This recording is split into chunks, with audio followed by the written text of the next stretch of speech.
Monkeypox cases in the state continue to rise. That has local health officials raising awareness about this new outbreak. CCX News reporter Sarah Tamer has more on what you need to know.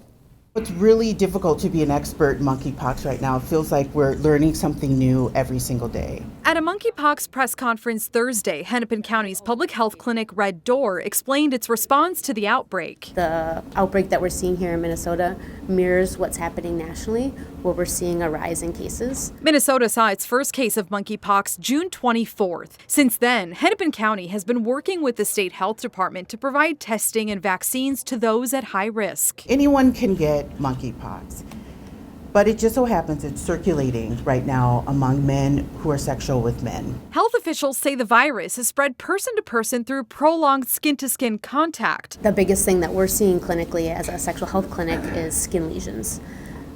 They can be anywhere on the body, but we're most commonly seeing them on or around the genitals. Other symptoms include fever, chills, body aches, or swollen lymph nodes. Health providers say monkeypox can also be spread through clothing, bedding, or towels used by someone who is infected, but it's less likely. We're really focused on that kind of direct skin-to-skin contact.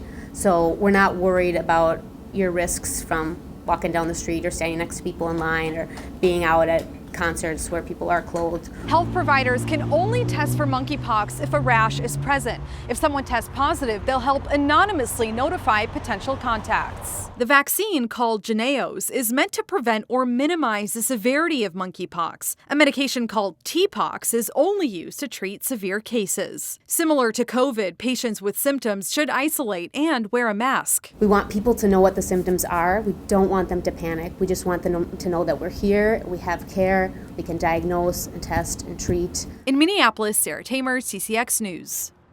The Hennepin County Health Department is advising people to call its main line for any questions related to testing, vaccines, or medication. So far, there have been no hospitalizations or deaths in the state. Local food shelves will soon get a much-needed boost. Second Harvest Heartland in Brooklyn Park received more than 130,000 cartons of shelf-stable milk thanks to a donation from Chems and Cub Foods. According to food bank officials, milk is one of the most requested items at food pantries, but often one of the least donated due to lack of cold storage space. This particular donation helps meet that need since it doesn't require refrigeration. And it comes at a time when visits to food shelves have spiked. We are at a time right now where we are starting to see similar demand to what we saw during the early parts of COVID. So as inflationary pressures are on families, they're seeking other places to be able to make their budgets work, and our demand has definitely experienced it. The food bank says the donated milk is expected to help hundreds of families in the northwest suburbs. There's excitement in Maple Grove over plans for something new to the northwest suburbs. The Maple Grove City Council approved plans for a future business called Pints and Paddle. The venue would be located in the Grove Shopping Center between Target and Home Depot. It would include 10 pickleball courts and feature a restaurant with a self-serve tap room. Construction on the facility is planned for fall, with the possibility of opening sometime next year. A unique pizza restaurant in Maple Grove has launched an effort to expand its reach. We take you inside Pizza Karma, which is taking its show on the road this summer. Check, 1, 2. Hours before every major concert at the Hildy Performance Center in Plymouth, musicians rehearse, while others set up for a big event that will draw thousands. Here comes the tikka sauce. Many of those people will need to be fed. It's good. And one of the options for those concert goers is Pizza Karma, And finally the cheese. which serves a unique style of tandoor fire pizza. Little bit Indian spice, which everyone loves here.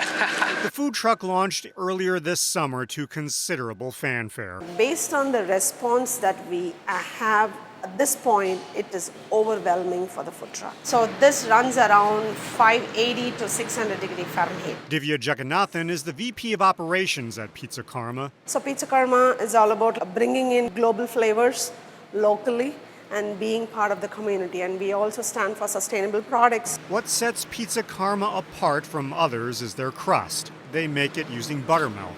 But the other big difference is that they cook it in a clay tandoor oven set at nearly 600 degrees.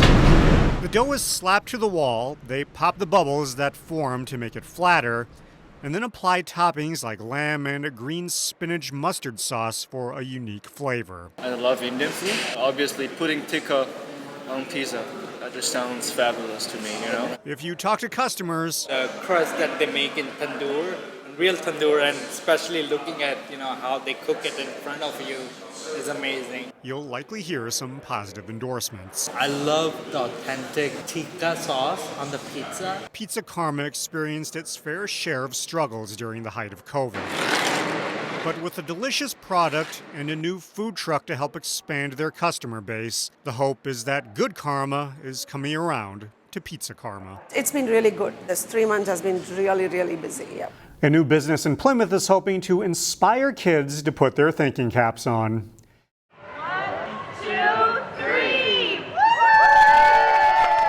Snapology recently celebrated its grand opening inside Urban Air Adventure Park. The business is comprised of classrooms and workshops with a variety of different programs, including Legos, Minecraft, Roblox, and lessons with slime. When you tap into their creative side and they're having fun, they actually don't realize that they're learning. And so it's the best of both worlds. Not only are they having fun, but we're able to engage them in ways that maybe school can't, because school has to stick to a certain curriculum, and we get to teach the skills for tomorrow in ours in a fun way. In addition to summer half-day camps, Snapology plans to specialize in after-school programming in the fall.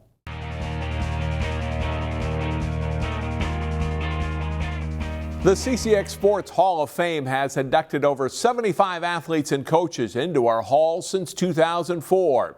Today, a look back at one of the 2019 inductees, Abby Duncan. She was a 7-time Minnesota State swimming champion and a 10-time NCAA All-American. We welcome 2011 Champlin Park High School graduate Abby Duncan into the CCX Sports Hall of Fame. Duncan started competitive swimming at the age of 7. However, it was her introduction to club swimming in middle school that really made a difference in her athletic career. It completely changed my swimming career, honestly. Kate Lunston is a phenomenal coach, and she always will be, and she still is.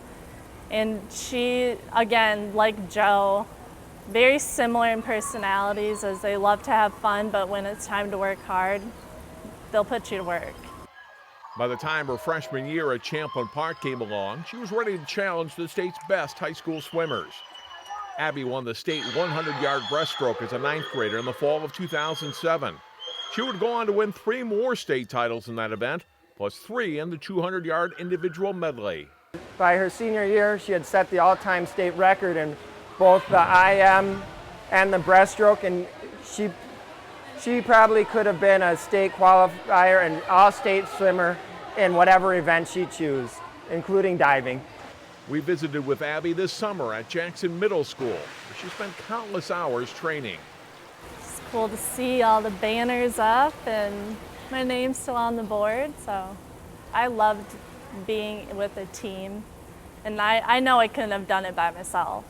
And I mean, I also did love competing. That was the whole point of it all, but just getting to the competitions, the practices were fun for me. She really pushed herself, and she enjoyed being challenged. And that was one of the unique things you can do at practice, is get an interval or a set or a workout that has some recovery time, but also has some unique different challenges where she could push and work on her weaknesses, and that was, and turn those into strengths. Following her brilliant high school career, the 5-star recruit chose Auburn University to continue her athletic and academic path.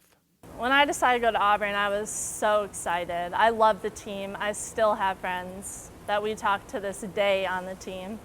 Just the swimming aspect of it didn't quite turn out the way that I thought it was going to play out for the whole 4 years. My sophomore year, I decided that if I wanted to continue my swimming career as far as it could go, that it would not continue at Auburn. Abby then turned to another Southeastern Conference school, Missouri. The Tigers had recruited her out of high school, and it proved to be a perfect fit.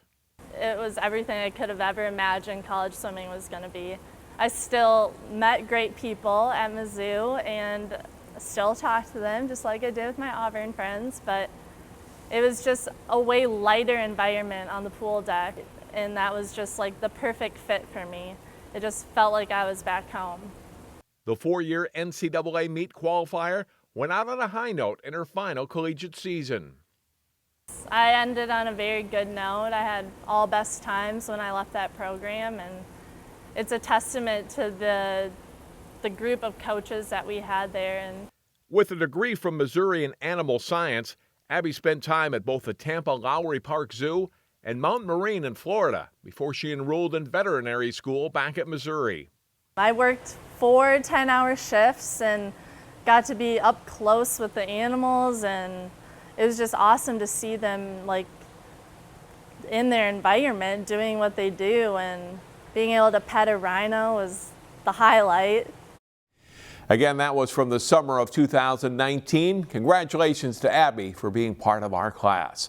Watch for the 2022 class on the CCX Sports Hall of Fame special coming up Labor Day weekend.